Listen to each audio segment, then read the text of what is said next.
Establishing central dominion immediately opens lines for rapid piece deployment and influences the entire board's dynamic balance. Developing the knight toward the center often dictates the early development of subsequent pieces and influences pawn breaks. Securing central dominance, c creates immediate pressure and prepares for pawn advances, restricting black's development options. Challenging white's central pawn structure immediately, this counterpunch aims to unravel the board and create dynamic imbalances. Developing a knight to its most natural square, white prepares to contest the center and supports the pawn push.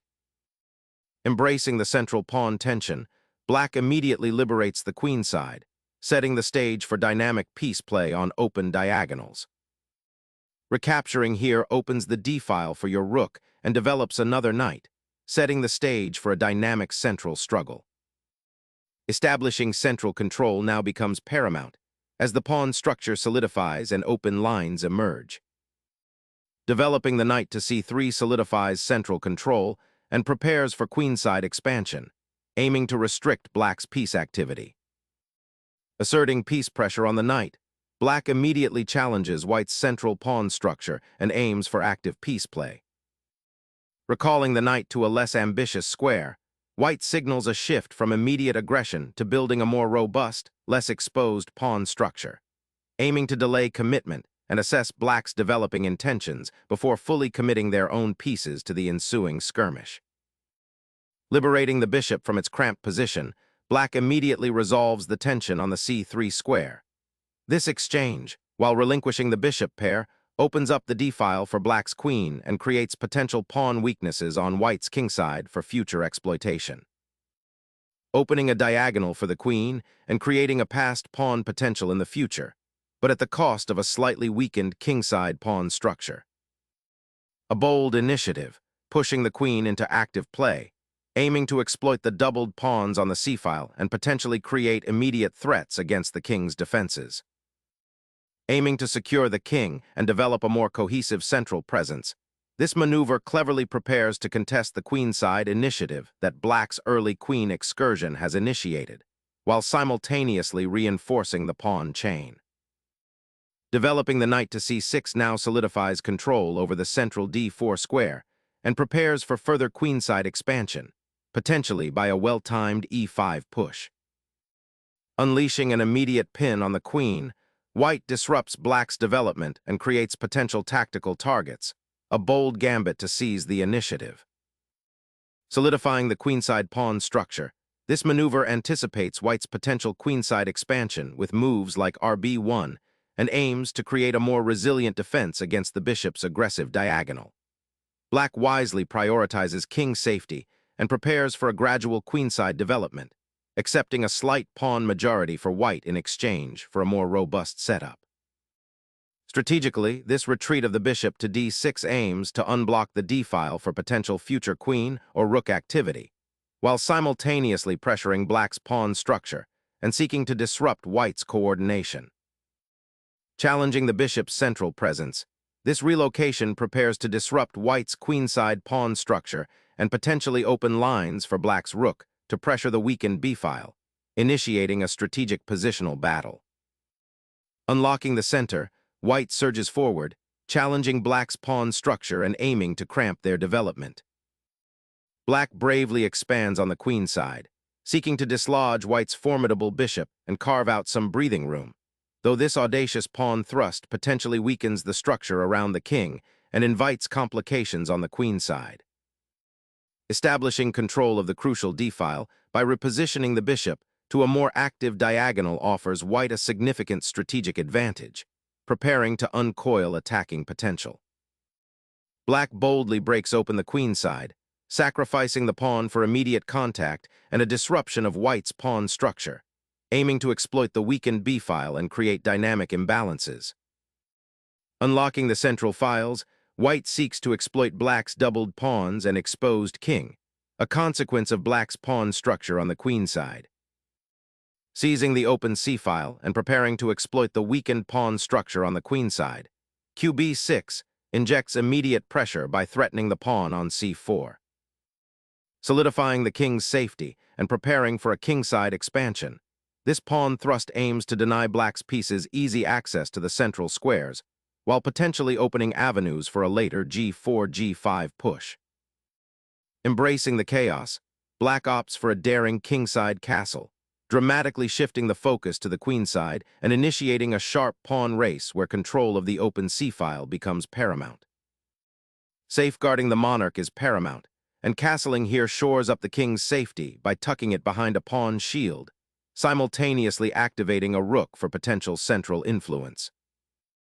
Exchanging queens now simplifies the position, potentially leading to an endgame where black's isolated queenside pawns become a significant weakness for white to exploit.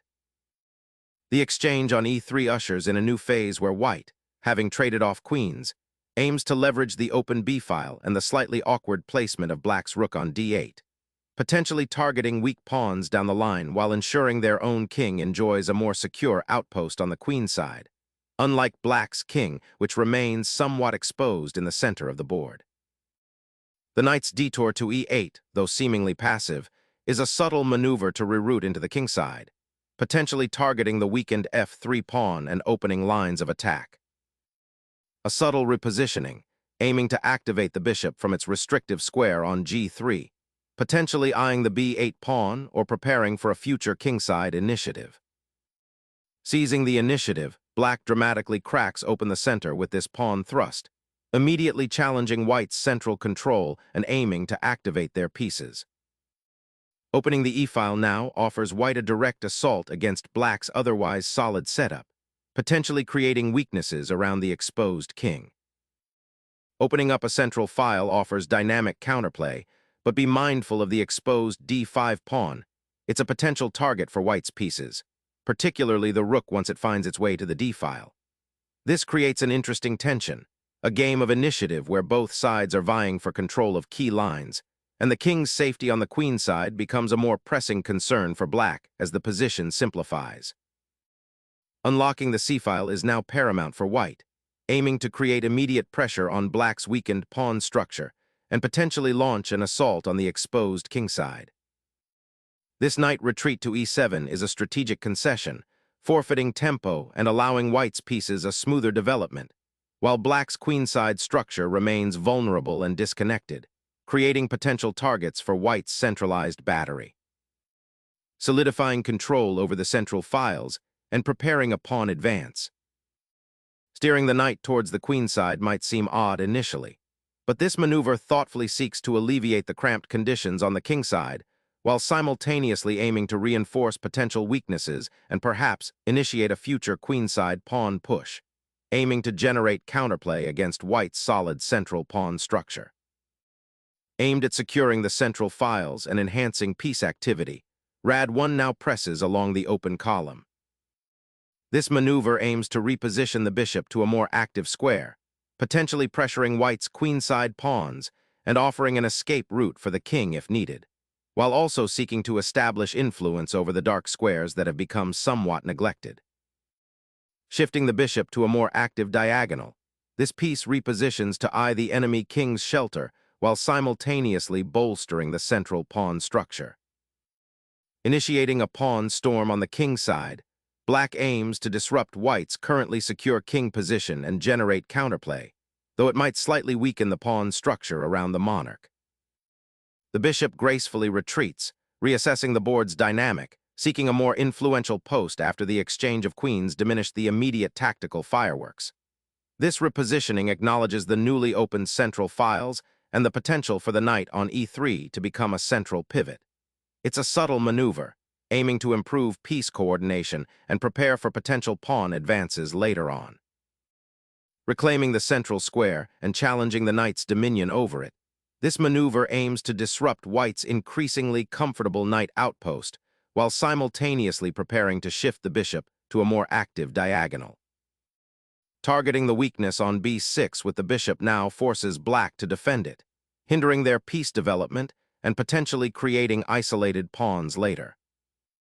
Seeking refuge for the endangered rook, Re8 establishes a more secure post, anticipating potential threats along the open d-file and creating a defensive screen for the king, which currently resides precariously on the queen side. The king begins its journey from slumbering safety to the battlefield's edge, preparing to join the central struggle and potentially support a pawn push. The knight finds a more central, active post, eyeing the weak pawns on the queen side and preparing to contest the now open d-file, aiming to disrupt white's coordination. Asserting influence on the queenside flank, this bishop repositioning prepares to challenge black's nascent queenside expansion and potentially exploit any weakness created by the pawn structure.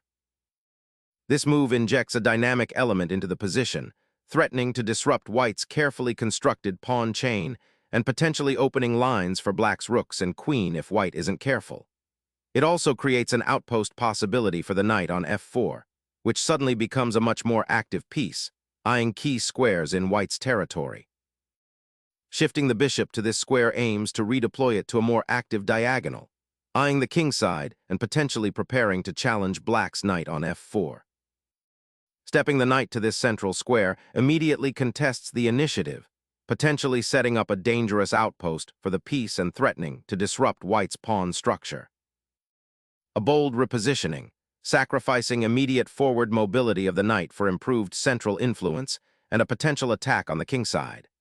White is clearly aiming to shift the pressure, perhaps by bringing more pieces to bear on the queen side or creating attacking opportunities on the king's flank, where black's king feels increasingly exposed. This knight's journey from the e-file to the f-file signifies a strategic pivot, aiming to disrupt black's harmony and exploit any weaknesses that arise from black's rather passive setup. Challenging the central pawn control becomes paramount as black maneuvers the king to a more secure, active square. Striking at the very heart of black's compromised kingside, this knight's sacrifice aggressively targets a vulnerable pawn and aims to disrupt the coordination of black's scattered pieces. Unleashing the rook onto the open g-file initiates a counteroffensive, aiming to exploit the slightly exposed enemy king by creating potential mating threats or forcing concessions. Attempting to secure the vulnerable king by creating a defensive pawn structure, but this risks creating permanent weaknesses on the king side. Suddenly, a surprising knight sortie probes the king's immediate vicinity, disrupting the carefully constructed pawn shield and creating immediate tactical headaches for white. Sacrificing the bishop to eliminate the dangerous knight on h3 is a necessary tactical decision to shore up the king's safety and prevent further nasty discoveries or threats. A desperate gambit to open a diagonal for the rook, but the price of sacrificing a piece here is steep given the current pawn structure. The bishop's repositioning to f1 aims to solidify the kingside defense, preparing for potential threats from the enemy knight now lurking near the center, while simultaneously clearing the e3 square for a potential piece redistribution.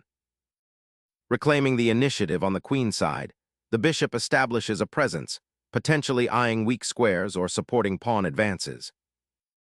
This knight's sortie now aims to disrupt black's coordination and exploit the weakened kingside, forcing black into uncomfortable defensive maneuvers. Suddenly, the black knight seizes control of the center with a decisive fork, forcing the white king into an awkward defensive posture and threatening to dismantle white's already compromised pawn structure. Sacrificing the bishop to eliminate black's knight creates a dynamic position where white aims to exploit the open d-file and pressure black's disorganized kingside, potentially leading to a favorable endgame transition if black isn't careful with their development. Unveiling a new pawn structure after the capture, black strategically pushes the central c-pawn, aiming to create an outpost on d3 and potentially disrupt white's piece coordination on that square, while simultaneously opening lines for further activity. Seizing a temporary material advantage by snatching the pawn opens up aggressive lines, but leaves your king exposed to immediate counterplay, demanding careful calculation to consolidate the gain. Reasserting the rook's presence on the 7th rank aims to disrupt white's coordinated attack and potentially exploit the weakened kingside structure. Centralizing the rook on the now open d-file drastically increases its influence, immediately targeting the advanced passed pawn and preparing to contest black's slightly awkward bishop development. The bishop's sacrifice on d3 fundamentally alters the game's complexion, transforming a precarious endgame into a dynamic struggle where positional advantages are secondary to raw material. White gains a decisive material advantage, but Black's initiative is now fueled by the active position of their remaining pieces and the exposed nature of White's king. The immediate consequence is the simplification of the position, pushing the game towards a scenario where precise calculation will be paramount. Black's hope lies in exploiting White's slightly uncoordinated pieces and potentially creating threats against the king before White can consolidate their extra pawn. This gambit, while materially costly, offers Black a chance to complicate matters and disrupt White's plans for an easy victory. The recapture on d3 solidifies White's pawn structure and prepares to activate the rook on the now open d-file, aiming to exploit Black's somewhat exposed king position by potentially creating threats along the third rank or even through the center.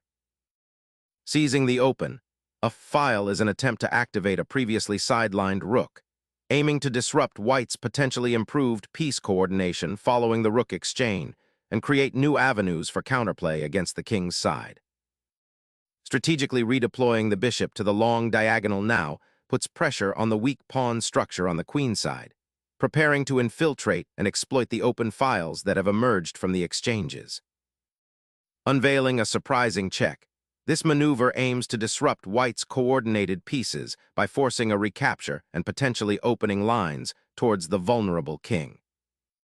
Solidifying the pawn structure is paramount after the recent exchanges, and repositioning the bishop to its most stable outpost on d2 aims to shield the d-pawn while keeping an eye on the newly opened queenside diagonal and potential infiltration routes. Initiating the king's perilous journey across the board from its exposed position amidst the chaos of captured pieces, aiming to find a sliver of safety or perhaps to rally support in a collapsing queenside. Reinforcing your pawn chain on the kingside creates a more solid structure, preparing for potential pawn advances and better defending your monarch. Unleashing the pawn storm on the kingside, f5 attempts to shatter White's centralized pawn structure and pry open attacking avenues for Black's pieces, even if it risks weakening the pawn shield around Black's exiled king.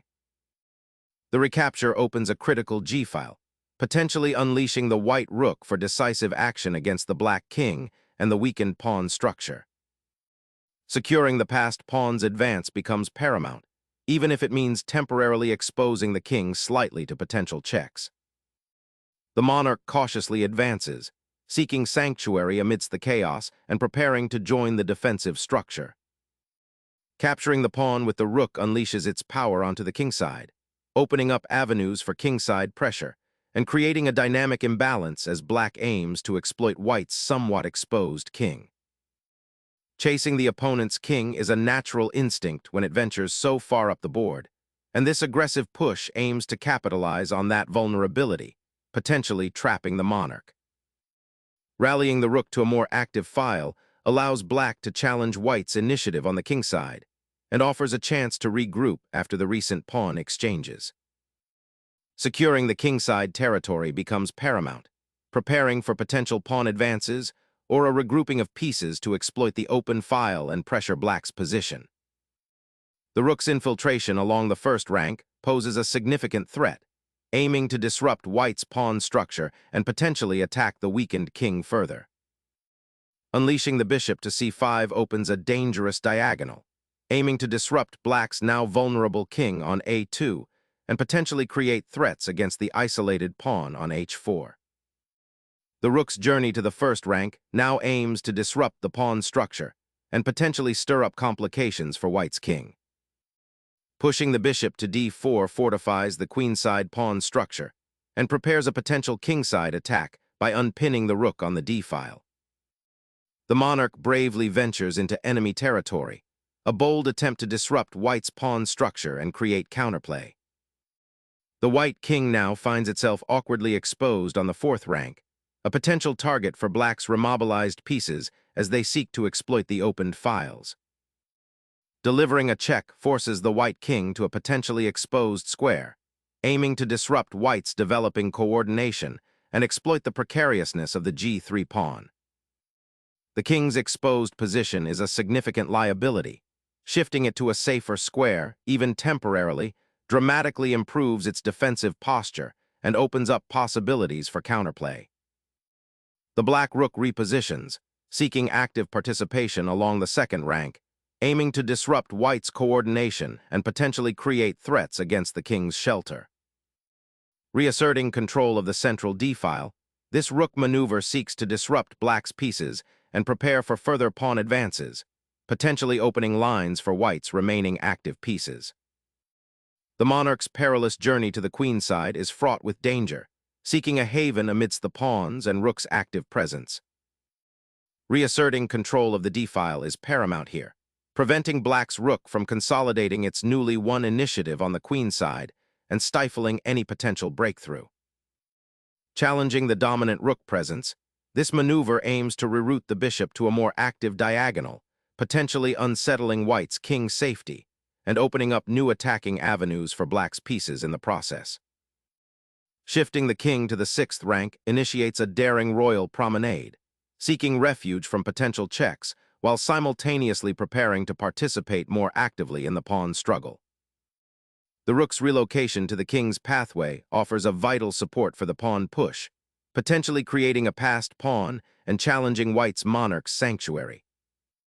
Securing the rook's influence along the seventh rank crystallizes a positional advantage, aiming to exploit the open file and pressure the opponent's less active pieces. Suddenly, the rook's placement on the fifth rank unleashes a potent offensive threat, aiming to disrupt white's pawn structure and potentially force concessions on the king side. Sacrificing the king on h7 opens up a wild and dangerous line, aiming to exploit the exposed black king and perhaps create counterplay with the passed pawn on the h-file. This sacrificial check aims to dislodge the white king from its protective pawn shield, potentially opening lines for further harassment. The king, unmoored from its protective pawn shield, ventures into a dangerous arena of open lines and attacking potential. The king's sudden journey to the wings opens a path for counterplay, forcing a desperate chase to avoid being cornered. The king bravely ventures into the storm, a calculated gamble to seize the initiative, but it walks a tightrope with potential defensive weaknesses exposed. The king is exposed, a beacon for attacking pieces. The bishop's repositioning to e5 is a subtle but crucial step, aiming to restrict black's rook's mobility while simultaneously preparing to support a potential pawn advance on the king side or create attacking opportunities. The immediate threat of the rook attacking the pawn on g3 is skillfully deflected, creating a double-edged situation where the queen on e5 eyes the pinned knight, and the advancing pawns on the king side offer both attacking potential and defensive weaknesses. Initiating a pawn storm on the king side, f4 aims to create dynamic play and open lines towards black's still somewhat exposed monarch, even though the king is currently anchored with the rook. A daring descent into the heart of white's position, this rook sacrifice aims to shatter the pawn structure and disrupt the king's repose, hoping to create chaos and exploit the exposed monarch. The capture on f4 seizes an immediate material advantage, but it opens the seventh rank for black's rook and potentially creates new defensive challenges for white's monarch. The rook's triumphant return to the fray opens up a decisive endgame, exploiting white's scattered pieces. The king boldly advances, aiming to exploit the open lines and seize central control as the rooks now stand poised for action. Black's rook now anchors itself on the back rank, creating a menacing presence that could soon eye the king's shelter. The monarch's journey to the kingside continues, aiming to join the fray and exploit any weakness in black's pawn structure. The rook's journey to c1 aims to exploit the open file, potentially creating mating threats or forcing material concessions through pressure on the weak pawn structure that has developed. The king ventures out, seeking to engage in the endgame's tactical dance, but leaves its royal cohort exposed to the advancing pawns and the ever-watchful rook. Black reclaims a pawn, but this aggressive central advance leaves the rook on c3 exposed to white's now active bishop on e5. Unleashing a rook to the open 8th rank now traps the black king and forces immediate concessions, aiming to exploit the exposed monarch before it can find any sanctuary. The pawn push on d4 injects immediate dynamism into the center, aiming to disrupt white's carefully constructed pawn chain and create an open file for the rook. It's a calculated risk, potentially weakening the e4 square but offering counterplay against the dominant white king. This move forces white to make a decision: either retreat the knight and allow further central infiltration, or sacrifice material to maintain pawn structure. The intent is clear: to seize initiative and avoid passive defense in what is rapidly becoming a tense endgame. Clearing the way for the rook to potentially infiltrate and disrupt black's already compromised pawn structure. The king now seeks refuge behind a fortress of pawns, a vital repositioning to escape the immediate dangers of the open file. Securing the advanced rook, this repositions a crucial piece to a potentially dominant outpost, aiming to sever the opposing king's escape routes and establish a decisive battery against the weakened queenside. Unlocking the d-file is the primary objective, seeking to activate the rook and potentially threaten the white king should it venture too far forward. The king's exposed position is a glaring weakness, and this timely check forces it to retreat, disrupting any potential counterplay from the black forces. The monarch's flight from the unleashed storm of enemy pawns now finds itself cornered, begging for respite that this maneuver, while seemingly a retreat, actually blocks. This king maneuver aims to re-establish a defensive perimeter, anticipating the potential for doubled pawns to create weaknesses down the c-file. Unleashing the passed pawn's potential, this push aims to shatter white's pawn shield and open critical diagonals for black's remaining rook, a desperate gamble for initiative in this precarious endgame where even the slightest inaccuracy could prove fatal. Bringing the monarch out for a decisive check, white aims to disrupt black's consolidated defenses and force a retreat, potentially opening lines for the rook. King's final stand begins, desperately seeking refuge from the advancing pawns and watchful rook. Securing the d-pawn's advance becomes paramount. This retreat prevents immediate capture and prepares a defense while keeping the rook actively positioned. The king's sudden dash towards the center, seeking active participation and perhaps aiming to disrupt white's passed pawn, reveals a desperate gambit to inject life into a precarious endgame. A bold repositioning, aiming to solidify control of the dark squares and prepare for a central pawn push. The black king, now exposed on the 7th rank, finds no solace as the rook swings across to the open file, creating a potent battery aiming directly at that vulnerable monarch. Opening up a critical diagonal for the rook to pressure the passed pawn. The king is being pushed into a very exposed position, making it a prime target for a swift checkmate. Shifting the rook to the 8th rank now prepares to exploit the open lines and puts immediate pressure on black's king, aiming to create mating threats or force concessions. The d-pawn's daring march to the 7th rank is a pivotal moment, transforming the pawn structure and creating a passed threat that demands immediate attention from the white king. The white king is now exposed to a decisive discovered check. Pushing the king towards the queenside now seems like a desperate gamble with the open lines, but it creates a critical counterplay.